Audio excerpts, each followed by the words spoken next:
good. Get started. All right. Hey everybody, Well, it's Mick. We are rolling, Glenn. We're rolling. It's Mick Levinskas from Climate Salad. We love talking about all kinds of innovations. Sometimes they're nuclear fusion. Sometimes they're turning ag waste into ammonia through hydrogen. And sometimes they are doing a better job at managing payments. And today I get to speak to Maddi and Glenn from Greenpay. And they're going to tell us all about Greenpay and why all the everyone out there should be using your via payments. So great to have you both on my video show. thanks, mate. Great to be here. Thanks for having us, Nick. Yeah, I'm very excited. Maddie, what's the elevator pitch, Maddie? What's Greenpay? The elevator pitch you threw to me. God, I was like, Yeah, put it in. So we are the payments company that puts nature at the center of every transaction. yeah, So really trying to build up a sustainable source of funding for our planet and our environment. yeah. The experts are telling us that they are not receiving enough funding and they're having to spend far too long fundraising. Yeah. Um, so yeah, that's what we're trying to do at Greenpay. And maybe I'll let Glenn talk about how we're actually doing it. Yeah, that's awesome. That's a real look. It's great. And as soon as I heard it, and was wonderful to almost literally run into you both in the streets during recently in Sydney, and that's what led to this conversation. So, Glenn, take us through it. Tell us about if you want to give us the slide deck and give us some of the background, like expanding on what Maddie's talking about, or why is it such a big opportunity, and how do you actually do it? All righty. Well, let me see if I can work Zoom. There is no pressure here, Feels like I Glenn. haven't We're used paying Zoom. for the minute. Oh, it's got it up. That's good. Here it Zoom is. and Canva. That's a great combo. And I love your artwork. It's kind of I think my daughters would like it. That's what I'm thinking. But very cool. Yeah, Greenpay. it's normally one of the first things people say about us. It's like, love that image or love that drawing. Yeah. Yeah. Yeah, we had that That's commission specifically. So yeah, glad you like it. awesome.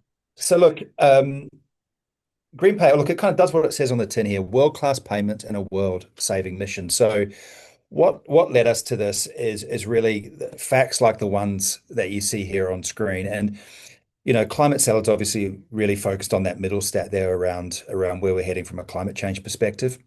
We tend to actually focus more on the stat on the left there about nature and the fact we've lost 73% of wildlife since 1970, which is, astonishing when you think about it. In 55 years, we've lost 7 out of 10 of the birds, the bees, the trees, the fish, the animals.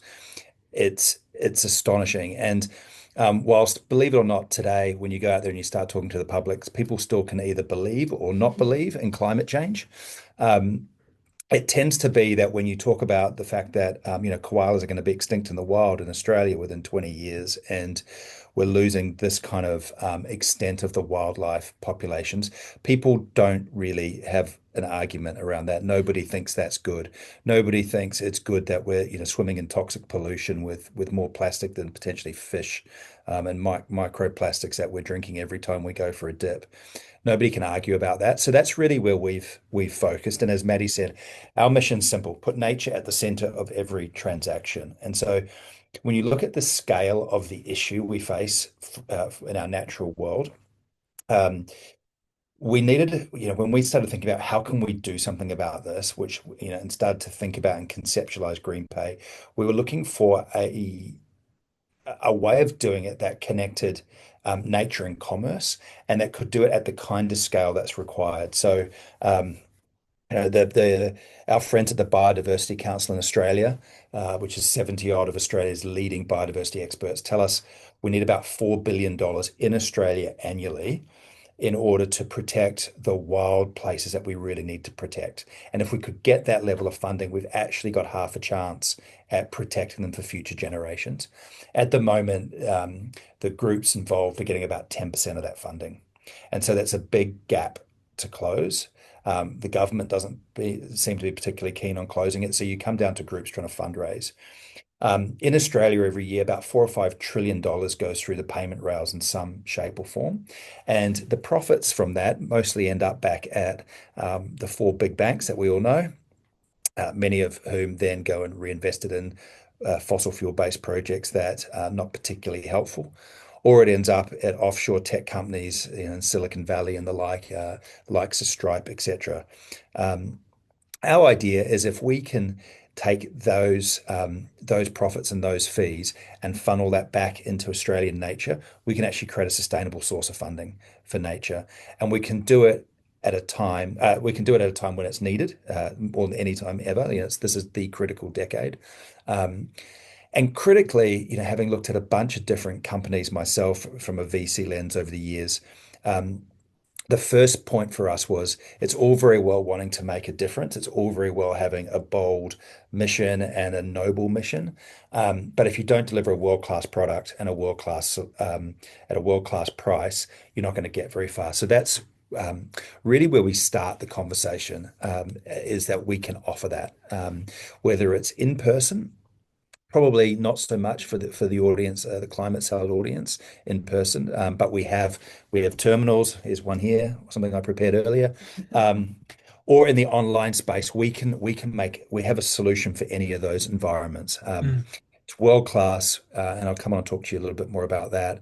Um, and really, really pretty easy to switch over to us from your current solutions. So whether you're taking payments through credit cards, direct debits, subscriptions, um, even you're invoicing and you want to give your customers an opportunity to pay with a credit card, we have a solution for all of those.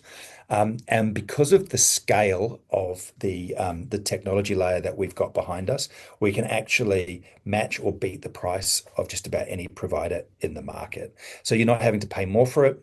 The technology is either the same or a superior technology, and you're helping the environment. So we think it's a really compelling proposition. In the Australian environment, we augment our global partner with a local partner that does about 1 in 5 of the online payments in Australia. It's behind the likes of Macquarie Bank, Ozpost, etc. So we can use that same technology layer and apply that to startups within the Climate Salad portfolio and beyond that. So you're getting access to really world-class technology that's not only super reliable. Um, it's easy to integrate. We either got built-in integrations, which I'll talk about, or a simple REST API integration. Um, and some of the technology that sits behind it, because we're very Australian focused, we can least cost route things and we can actually provide savings, not just through our pricing, but through the technology layer that sits behind it, which we've really focused on locally. Unlike global players, where getting these small pieces right for the Australian market isn't necessarily top of their innovation pipeline. Um, we've got out of the box integrations with the likes of these kind of platforms here and many others, but these are some of the leading ones. And of course, you can also integrate it directly um, into any online space. Of course, what makes us super differentiated, and I think um, really interesting for your audience, Mick, is we direct 50% of our profits to the planet. So you've got the world-class piece, and that's a mandatory. It's got to be a great solution. And then a little bit like Who Gives a Crap does with toilet paper. Everybody needs toilet paper. In the same way, everybody really, every business needs payments. Who Gives a Crap give 50% to third world sanitation. We give it to Australian nature. Um, these are some of the brands that we're already working with. Many people will know they're Ben and Jerry's across Australia and New Zealand. Um, Dry July is a good one in the online space. So we ran all their donations across July and August this year. Tens and tens of thousands went through our platform over that month. So that's a great one for us. And there's a whole bunch of others that we couldn't squeeze onto the screen, but it gives you a sense for it. There's a number also increasingly in the energy space, the solar space that we're now bringing on board. The way it works for us is we have a foundation. This is a registered charity with DGR status. The vast majority of the profits that we give to the foundation go into what we're calling kind of here and now critical issues. This is how do you try and give the koalas a longer runway than they've currently got? How do you identify really biodiverse, rich landscapes and lock those up and try and protect those? Over time, we want to be able to invest in what we're calling the future as well. And that is actually companies like the companies in the Climate Salad portfolio that are actually creating the long-term solution. So ultimately, we want to be able to invest in some of those venture scale businesses that are trying to create change. But that's our longer term vision. At the moment, we're really very much focused on trying to give nature a chance and keep it going while some of these solutions are coming online. Um, it's not just Maddi and I in the business. We've got a really large tech team behind us. We've also got three of Australia's leaders from a conservation and ecology perspective who um, help us direct where that money goes. So Darren Grover, who runs all of WWF Australia's land-based projects, Professor Michelle Leishman, who I think has been cited over 26,000 times in scientific journals for some of her work, and Rachel Laurie, who runs Bush Heritage Australia, one of the big kind of three not-for-profits in Australia in the space. These are some of the projects we're already supporting. So you can see how this flows through from your payments into these kind of projects here, helping the Daintree, sea turtle populations and other things. And oftentimes when we're talking to companies, we can connect this directly to SDGs that they may be targeting that actually their payments can now help without costing the company a thing. In fact, 9 times out of 10, saving them money. They're now actually actively contributing just through their payments infrastructure. And from a Greenpay perspective, we're obviously take our sustainability journey super it's of the utmost importance to us. And we've got social traders certification. We only really work with B Corp suppliers wherever we possibly can. We've already got charitable status and DGR status for the foundation, and we're planning on embarking on the B Corp piece as soon as we can over the next year or so. That's a bit of a summary there on a slide. But really our call to action is, rather than your payments processing being a source of profits for the banks and offshore tech companies, actually turn it into a force for good. And you don't have to pay any more to do that. So look, really appreciate the opportunity to share our story with you, Mick, and Yeah. share it with your community. Yeah. Well, you can jump out of that and let's have a chat about it. That's great. And one thing we're announcing today is that Climate Salad will be a partner of Greenpay, which is really exciting. I think the thing that really got me, and you really covered it there, is the amount of investment required is immense, and to think it's going to come from a single source. Despite Australia having a massive amount of superannuation, that should be a contributor, but it's not going to be the contributor. Government's put aside a lot of money. That'll play some role, but actually, I think it's a little bit like the solutions. I like to joke that there's no silver mushroom. There's no one solution to solve all our problems, and I think every time we can actually transition something that's normalized into something that's climate positive is really, really helpful. So as you said, like for the companies themselves, they should be able to switch whether it's live payments through the console or online. And then the end consumer, they don't know. Like no one's sitting there going, well, I bought this red shirt and I paid via Greenpay and now so there's a positive effect, but we've just got to make it sort of fit in with everything else we're doing, right? So that's I think that's a really important message. For sure. We kind of we think it's a no-brainer, but we also hope it'll get to the point where, like how if you go to a restaurant today, once upon a time toilet paper was hidden under the counter, kind of nothing to see here on a supply closet somewhere. Whereas now it's like the who gives a crap toilet paper is proudly displayed kind of as you walk to the bathroom in a little triangle. And so hoping it'll get to the point where Greenpay has a similar status symbol where it's like, oh, business and you're not using Greenpay? Why? It's the virtue signaling I can get behind is using bringing some who gives a crap. So I just got to blind my nose with my who gives a crap tissues. Just sorry, this is not. It's a product placement for who gives a crap tissues. Not just toilet paper, but also paper you can rub in your face. So back to that promo. Yeah, exactly. They should be the next partner. I've got 3 kids, and boy, I'll tell you what, the amount of toilet paper and tissues we go go through, I'm keeping them in business. So yeah, a good partnership. But I agree. I think it's millions. It's a trillion tiny transactions, right? Like, and making them more positive. Which is and you said like Australia puts about 5 trillion through these kind of transactions. Look That's at something like that. There's varying different numbers around, yeah, but it's a large, massive amount. yeah, yeah. It's really, really interesting. And so a few questions for me.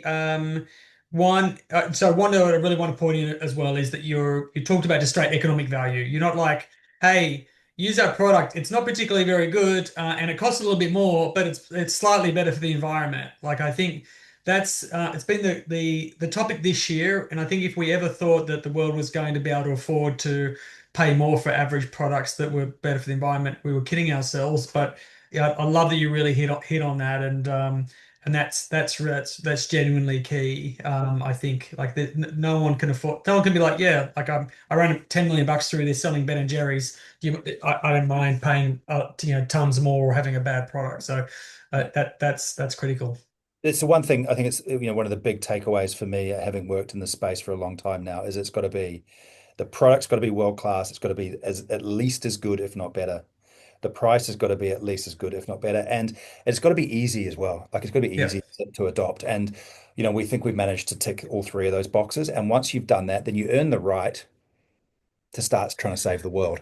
But yeah, unless you tick those three boxes, you don't get yeah, the right to try and make a difference. So yeah, hopefully yeah. we've done that. Yeah, and obviously it's slightly easier in a greenfield situation in terms of like starting from scratch and implement EU, but I think there's obviously that also takes a lot longer to build up the revenue side. So switching platforms, you have a lot of platforms up there. Do you have is there like tools or support tools? Like, how is that process managed by developers on the other side, or do you need to bring in, because everyone's like, well, that's not my fault, that was the platform's fault, and that's Greenpay's fault, like the blame game. Like, how do you manage that process? Yeah, in terms of switching, it's actually pretty simple. So the actual onboarding process is about 15 minutes or so on a video Yeah. call with one of our team. Okay. Get everyone signed up and through the legal KYC process. Yeah. From there, obviously, it depends what your solution is as to how easy it is. We may just send you a terminal in the post if it's Yeah. important. Whereas if you've got maybe a custom built app with multiple different instances, it might look something different to that. Yeah. But yeah, we have comprehensive dev docs. We've got a really responsive support team that's kind of available around the clock, 24/7 phone support. And then obviously anyone that's kind of chatted to Glenn or I often have our direct phone lines, which at some point I will regret, but not just yet. Yeah, exactly. Well, you'll scale up as well. So, look, it'd be great. What we're going to do is get this out to the Climate Salad, all the founders, and try to get some of this implemented. It'd be great to get like maybe 3 of our members using your platform before the end of the year, and then we can. A key thing is to show how it works, build momentum around it, and again, I think it should just be an easy switch to do more good with the work you're already doing. So yeah, that's fantastic. And not a lot of those products other than Who Gives a Crap do you get good samples for, but Ben and Jerry's, did you say there's got to be sampling on your side as well? Was that a condition Look, of? we'll see what we can do on the ice cream front. Yeah. Yeah. Okay. Good. Good. Good. I wanted to put it in the contract, but Maddie pushed back on it, which I understand. I think it's probably fair. I did have my first walking meeting yesterday with ice cream. So I think there might be some other tie-ins there we could do as a partnership. So I've got to give Ben and Jerry's and Who Gives a Crap a call after this. So we'll see how we go.